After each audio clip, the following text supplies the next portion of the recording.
Hello दोस्तों, कैसे हो आप?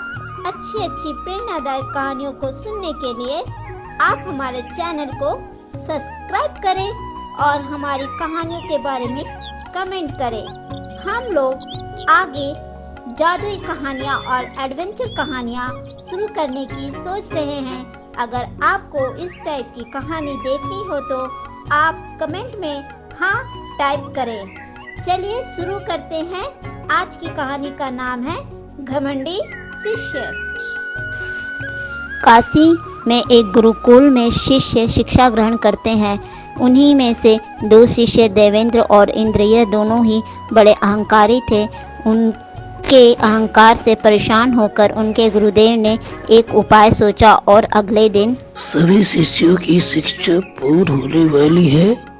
सभी शिक्षा पूर्ण के बाद अपने अपने राज्य में जाकर उच्च पद पर कार्य करना।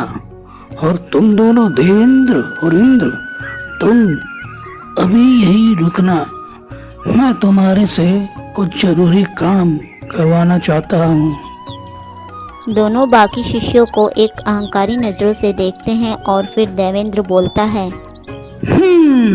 देखा, हम उच्च से भी उच्च पद पर जाना है, इसलिए तो गुरुदेव ने हमें रोका है। हाँ। गुरुदेव दोनों को एक एक करके अपने पास बुलाते हैं। पहले देवेंद्र को। देवेंद्र, तुम कल रायगढ़ राज्य में जाना, वहाँ के राजा के पास। ध्यान रहे, ये बात तुम इंद्र को मत बताना। ठीक है गुरुजी। फिर गुरुजी इंद्र को अपने पास बुलाते हैं।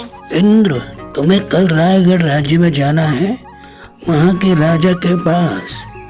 पर याद रखना, ये बात के बारे में देवेंद्र को बिल्कुल पता नहीं चलना चाहिए।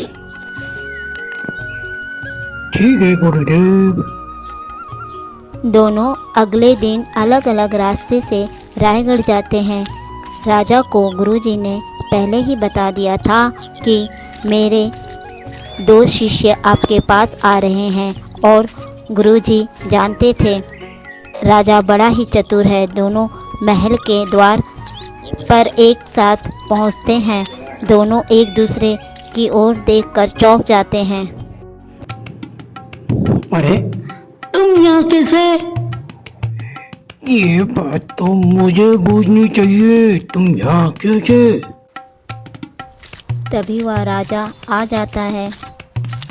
आइए ब्रह्मदेव, मेरे राज्य में आपका स्वागत है।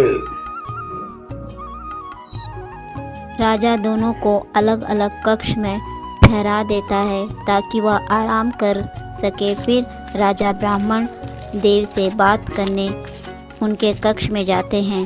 पहले वह देवेंद्र के कक्ष में जाते हैं। हे ब्रह्मदेव, कैसे हैं आप? ठीक तो है ना आप? हाँ राजन। आपसे एक प्रश्न पूछूं? हाँ राजन। क्या आप उन ब्राह्मण देव को जानते हैं? देवेंद्र हंसते हुए, वे तो एक बैल बुद्धि है राजन, बैल बुद्धि। देवेंद्र फिर हंसता जाता है। फिर राजा वहां से चला जाता है और दूसरे कक्ष में दूसरे ब्राह्मण देव के पास जाते हैं और पूछते हैं, हे ब्राह्मण देव, क्या आपकी थकान दूर हो गई अब? हाँ राजन, अब थकान दूर हो गई। 2 दिन से चल रहा था। राजा इंद्र से बोलता है, हे ब्राह्मण कुमार, क्या मैं आपसे एक सवाल पूछूं? हाँ जरूर पूछना। क्या पूछना है आपको? क्या आप उन ब्राह्मण देव को जानते हैं? इंद्र हंसते हुए, वे तो एक वैशाख नंदन है राजन, वैशाख नंदन।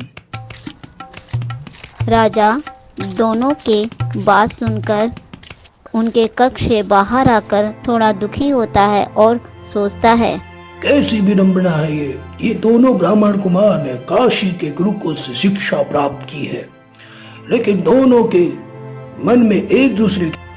फिर राजा ने दोनों को एक ही जगह भोजन के लिए बैठाया और दोनों के आगे थाल रखा। दोनों जब अपनी अपनी थाल देखते हैं, जिसमें एक थाल में भूसा और एक थाल में चारा था, दोनों ब्राह्मण ये देखकर आग बबूला हो जाते हैं और राजा से बोलते हैं, ये क्या राजन, आपने क्या मुझे जानवर समझ रखा है जो मुझे चारा दिया? मैं क्या कोई पशु हूँ जो आपने मुझे ये भूसा परोसा?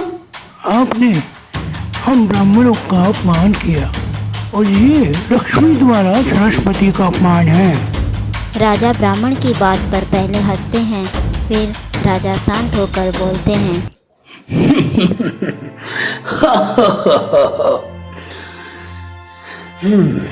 मैंने एक थाली में चारा और एक में भूसा परोसा, इसमें मेरा कोई कसूर नहीं है।